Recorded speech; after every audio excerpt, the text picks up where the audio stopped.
Picture this nightmare. A horrible crime happens in one of your units, making local headlines. A year later, the unit's still sitting there empty after foreclosure. All the personal belongings are still there inside, and now your residents have turned it into some kind of macabre tourist attraction, telling the gory details to anyone who comes looking. Meanwhile, your board is stuck, completely unsure what to do while this haunted house drains your resources month after month. With stigmatized properties, time is absolutely your worst enemy. The longer that unit sits empty, the more it becomes this fixation in your community, almost like a local landmark with its own folklore. Yes, foreclosure for non-payment is the necessary first step, but too many boards stop right there, frozen by uncertainty. This is exactly when decisive action matters most. You need to get a professional assessment right away. When you get a property back, let's just say a situation, I'm going to pull a situation from reality that a community that I worked with went through, where there was a resident who killed a family member inside the home and was taken to jail, kept in jail, obviously without the ability of getting out, no bond. They did not have a mortgage. The community foreclosed on the unit. It did not have a first lien, so the community took the first lien position when it did a foreclosure for non-payment. Now the community has back this stigmatized property where a gory, well-publicized murder took place. It's sitting vacant.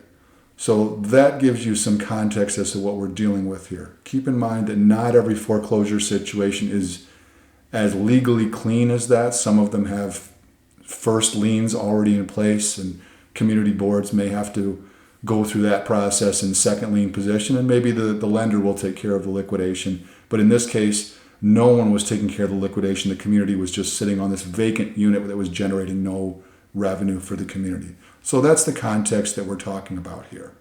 What we often see in situations like this is boards becoming paralyzed by how overwhelming the situation feels. But remember, your primary responsibility as a community leadership team is protecting your community's financial health.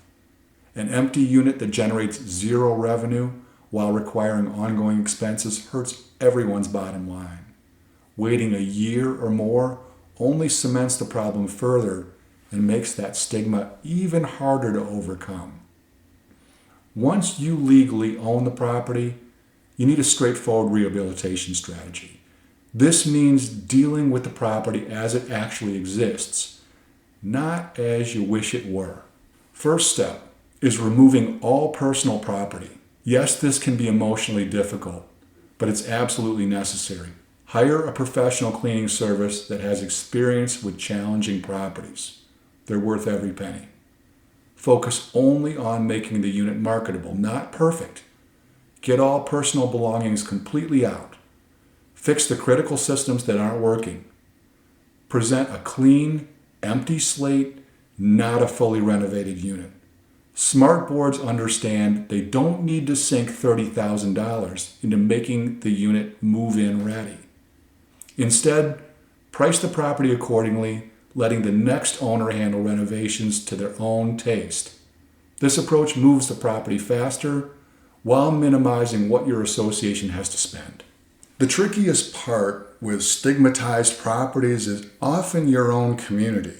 When residents feel compelled to share all the gory details with every potential buyer, you need to address this on two fronts.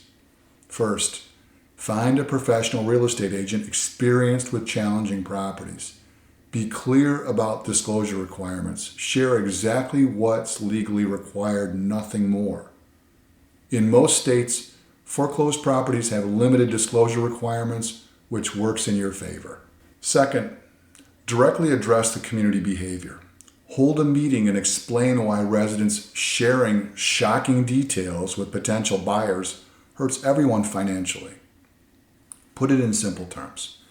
Every month the unit sits empty, costs each of us money in maintenance and lost assessments. When offers start coming in, Resist jumping on the first one. Let competitive bidding happen for a week or two before responding. Low initial offers are standard for these properties, but patient negotiation almost always brings significantly better results. Difficult property situations test even the most experienced boards. The key is taking prompt professional action while keeping proper perspective. Remember, your response to difficult situations defines your effectiveness as a board. If you found this perspective valuable, we invite you to connect with us. Facebook viewers, like our page and follow us for regular updates. Feel free to message us directly with your questions or community challenges. Instagram viewers, hit follow and feel free to DM us with your questions or community challenges. YouTube viewers, subscribe to our channel and check out the video description for helpful links. Visit our website to discover our thought leadership content, books, and resources that can transform your community management approach. Whether you're dealing with the challenges we discussed today or other community issues, we're here to help. Thanks for watching, and we'll see you in the next video.